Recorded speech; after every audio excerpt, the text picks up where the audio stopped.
मध्यकालीन भारत के इस लेक्चर में आप सभी का स्वागत है। अभी तक हम मध्यकालीन भारत में गुलाम वंश पढ़ चुके हैं। गुलाम वंश के बाद हम खिलजी वंश पढ़ चुके हैं और तुगलक वंश हम दूसरी बार रिकॉर्ड कर रहे हैं। पहली बार हम कर चुके हैं, पर हमारे स्टाफ की काबिलियत के चक्कर में ऑडियो आया नहीं, हम चिल्लाते रहे, पूरा लेक्चर रिकॉर्ड हो गया और हमारे बच्चे फ़ोन देखते रहे। बाद में हमने देखा तो हमने उन्हें डांटा, पर तब तक हो चुकी थी बहुत देर। और एक कहावत है ना, पछताए होत का जब चिड़िया चुग गई खेत। तो चिड़िया तो चली गई, खेत में जितने दाने डाले थे वो ऐसे ही लिख के पड़े हैं, वो ख़त्म हुए ही नहीं। तो इन्हीं के साथ थोड़ा गोदागादी पहले हो चुकी है लेक्चर में, तो उसके लिए क्षमा प्रार्थी हैं। बट अब हम लोग याद करते हैं तुगलक भाई साहब को।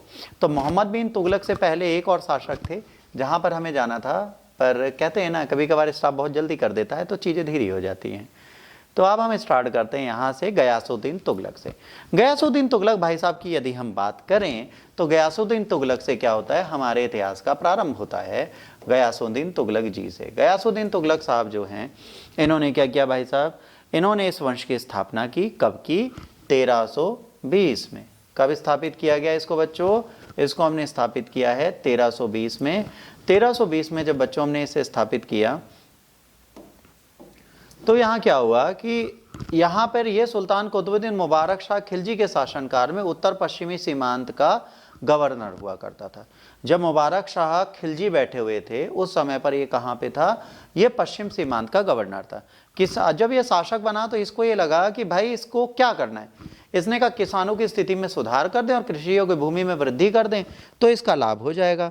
अलाउद्दीन खिलजी द्वारा लागू की गई भू लगान और मंडी संबंधी नीति के पक्ष में वह नहीं था, तो उसने कहा भाई इसको हटा देते हैं। मुकद्दम और खुद को उसने अपने पुराने अधिकार लौटा दिए, लगान को निश्चित किया, बटाई का प्रयोग फिर से प्रारंभ कर दिया, ऋणों की वसूली को बंद करवा दिया और भू राजस्व की दर को बच्चों इन्होंने बढ़ा दिया। इन्होंने भू राजस्व की दर को 1/3 किया और सिंचाई के लिए नहरों का निर्माण कराया। सिंचाई के लिए निर्माण कराने वाला पहला सुल्तान है कौन? गयासुद्दीन तुगलक। अमीरों के पद को वंशानुगत के साथ साथ योग्यता के आधार पर भी करा दिया गया ताकि इजारेदारी को समाप्त किया जा सके। आने वाले समय पे मुझे आपको बताना पड़ेगा इजारेदारी क्या होती है, ये आपको कहीं ना कहीं याद रखना है क्योंकि एग्जाम में पूछा जाता है। अलाउद्दीन खिलजी द्वारा चलाए गए दाग चेहरे प्रथा को भी इन्होंने प्रभावशाली ढंग से लागू किया। दाग और चेहरा अलाउद्दीन खिलजी ने क्यों स्टार्ट किया था? लोग घोड़े को 2 बार गिन लेते थे। जैसे मान लीजिए आप सैनिक हो तो पैदल सैनिक को कम पैसा मिलता है, घुड़सवार को बहुत मिलता है। तो उन्होंने कहा मैं भी घुड़सवार बन जाता हूँ। तो घोड़े वाले ने कहा कि भाई तेरे पास घोड़ा है? कह रहा नहीं, तुम्हारा गिन लेंगे। तो दिल्ली सल्तनत जब घोड़े गिने उनके पास से 2 लाख और जब लड़ने गए तो निकले 20,000। तो अलाउद्दीन खिलजी अपना सर पकड़ के बैठ गए, कह रहे ये क्या हो गया भैया, गिने तो 2 लाख थे।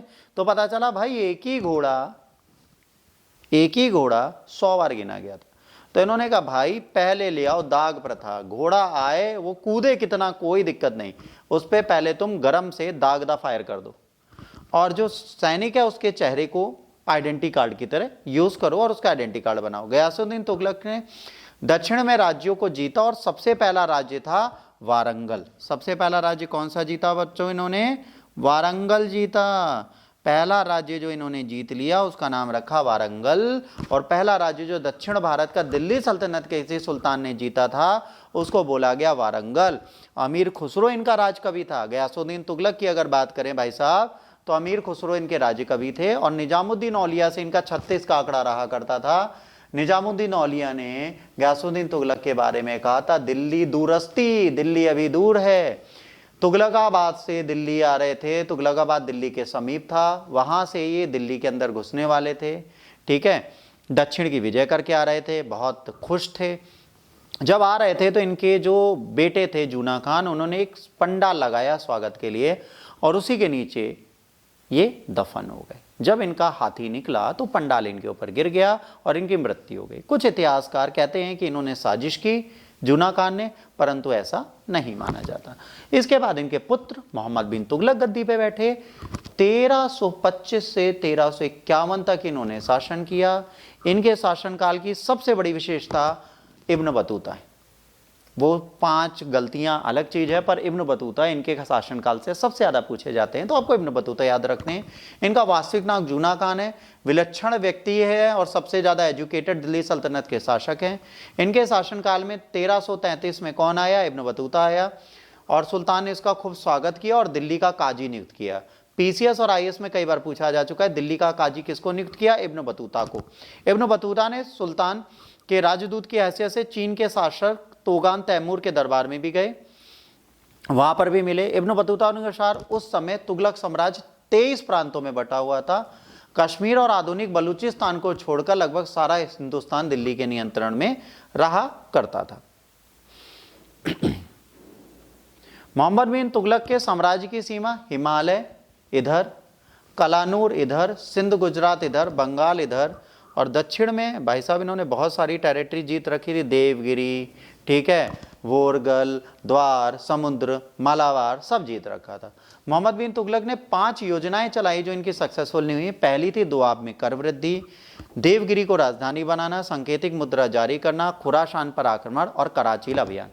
ये अभियान अभी तक मैंने आपको क्लास में बहुत आराम से पढ़ाए हैं, बहुत ज़्यादा मैंने इस पे दिक्कत आपको नहीं दी, बट आज आप इसको बहुत ध्यान से समझ लीजिए। क्या हुआ, सुल्तान का सबसे बड़ी योजना थी दिल्ली से देवगिरी जाना, और राजधानी परिवर्तन इन्होंने कब किया, 1327 में अपनी कैपिटल बना दी दौलताबाद, और देवगिरी को इन्होंने कुतुबुल इस्लाम भी कहा है और दौलताबाद भी कहा है। अब ये यहाँ क्यों गए, क्योंकि दक्षिण भारत में पहली बार इनके पिताजी गए। दक्षिण भारत ज्यादा उग्र था, वहां पे शासन ठीक से नहीं चल पा रहा था। इन्हें लगा उत्तर पश्चिमी भाग तो हम संभाल चुके, इतने सालों से दिल्ली सल्तनत के सुल्तान संभाल रहे हैं, तो हम दक्षिण भारत चलते हैं, इसको संभालते हैं। तो इन्होंने दक्षिण भारत संभालने का प्रयास किया।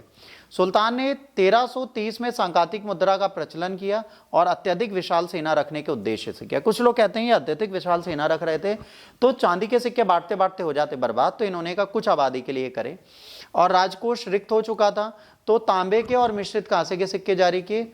सांकेतिक मुद्रा का अर्थ है चांदी और टंके के स्थान पर कांसे के टिक्कों का प्रचलन और चांदी के टंके के समतुल्य इनका मूल्य रखना। आधुनिक इतिहासकारों ने कहा कि अंतर्राष्ट्रीय बाजार में चांदी का अभाव था, इस कारण इन्होंने इसका प्रारंभ किया। और सिर्फ इन्होंने नहीं किया, इनके पूर्ववर्ती शासक चीन के मंगोल शासक कुबेल द्वारा कागज के सिक्के चलाए गए। गैतुक खान द्वारा एक प्रयोग से उत्साहित होकर सांकेतिक मुद्रा जारी करने को तैयार हुआ। सांकेतिक मुद्रा का प्रचलन मुख्यतः मंगोलों की देन है, परंतु इस नए प्रयोग को लोग समझ ना सके और सिक्का लेने से इनकार कर दिया और मिलावट करने लगे, तो सांकेतिक मुद्रा को इनको वापस लेना पड़ा। खुरासान अभियान बेटा इन्होंने क्यों किया था, इनकी 3 लोगों से मित्रता हो गई थी।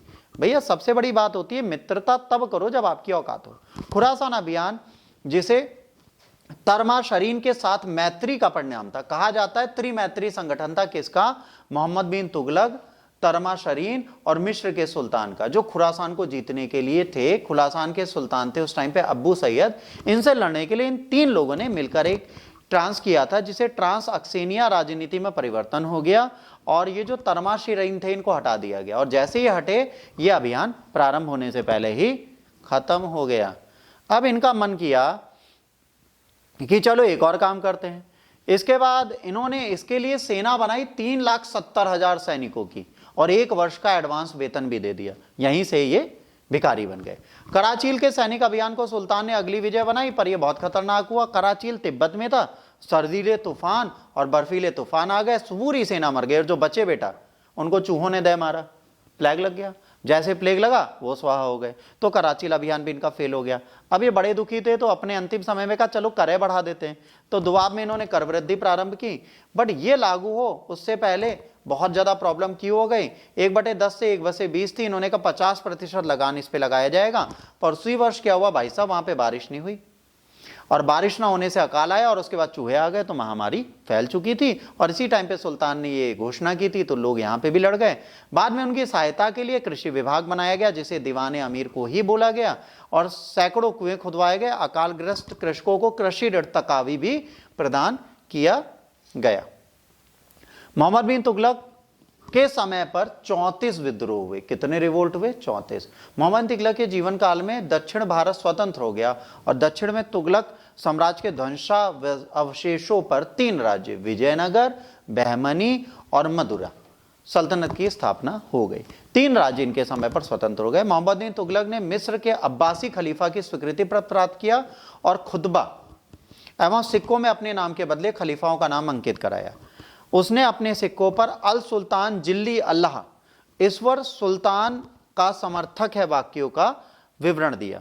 मोहम्मद बिन तुगलक के समय चीन, ईरान, इराक, ख्वारिज्म आदि के राजदूतों के साथ आदान प्रदान हुआ। सल्तनत की प्रतिष्ठा बढ़ी और विदेशों से आर्थिक और सांस्कृतिक संपर्क भी इनके बढ़ गए। उश्र एवं जकात को छोड़कर उसने सभी कर समाप्त कर दिए।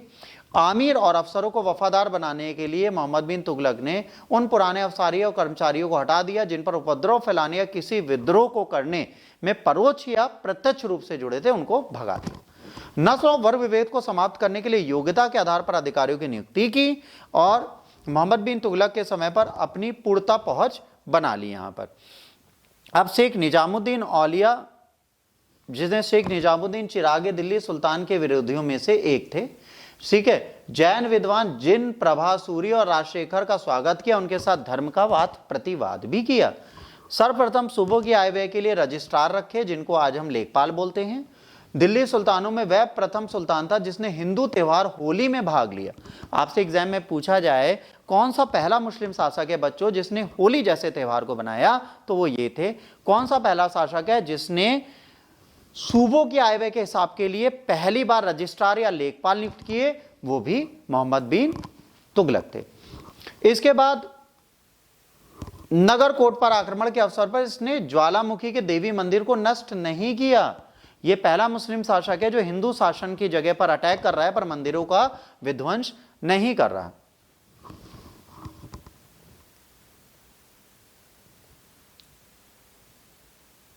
इसके बाद बेटा 1351 में एक ठट्ठा में विद्रोह होता है, यहां पर ये जाते हैं, इनकी मृत्यु हो जाती है। ये एग्जाम में पूछा गया। बदायूनी कहते हैं कि सुल्तान को उनकी प्रजा से और प्रजा को सुल्तान से मुक्ति मिल गई। इन्हीं के साथ इनकी प्रजा शांत हो जाती है। फिर तुगलक डायनेस्टी का अगला शासक आता है जिसका नाम है फिरोज शाह तुगलक।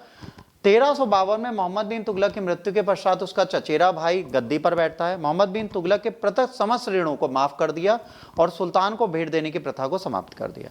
इस्लामी शरीयत कानून द्वारा उन्नति प्राप्त केवल 4 कर खराज, जकात, जजिया और खुम्स लगाए। ब्राह्मणों पर भी जजिया कर लगाने वाला पहला सुल्तान ये बना। ठीक है,